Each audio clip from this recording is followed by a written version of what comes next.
আমি যাবো। এত দূর তোরা বাসের পাতা ভেঙে নিয়ে আয়। কি রে বড় ভাই? ভাই আমি বিদেশে যাব। তোর জন্যই তো গরুটা বড় করতেছি। মেশানি তারপরে বিদেশ দেশেন। এই দুটো পাতা নিয়ে খাওয়াতে হবে। আচ্ছা। এ খবর বাড়ি আছিস? এ আয় গরু কিনতে হবে আয়। কুরবানির সামনে আয় আয়। আয় গরমও পড়িতেস। আয় দিদি এই পাশে একটু দেখে আসছি গরু মরু আছে কিনা। গরুর বাজার ভালো।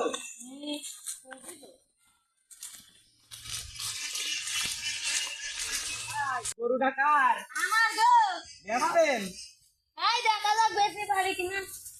দেখবেন তো ভালো আছে কিনা। আয়। আপনার গরু তো হয়েছে নি মার খাবে। বিশাল চালাক। কত কিরাম কল? তোমাদের কাছ থেকে বাপু বেশি নেব না, তোমরা 1.5 লাখই দাও।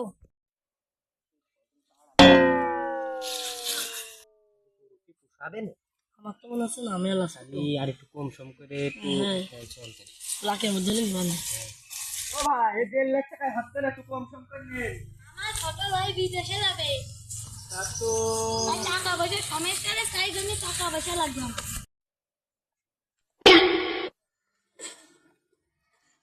আমার ভাই গরু বেচতে সময় বিদেশে পাঠানোর জন্য ভালো হবে না।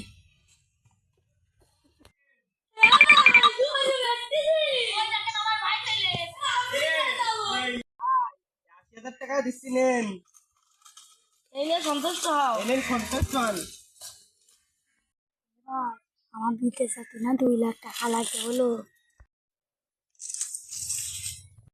ভাই আমি 2 লাখ টাকা নিতে আসবো না গরু। একটু কম সম করে দেখেন হয় কিনা। আমার ভাই বিদেশ যাবে, তাই 2 লাখ টাকাই লাগবে।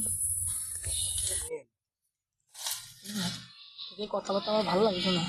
হলো 1.5 লাখ, এখন আবার আছে 2 লাখের থাপায় গিয়ে। আরে ভাই আমি 2 লাখ টাকা আসবো না।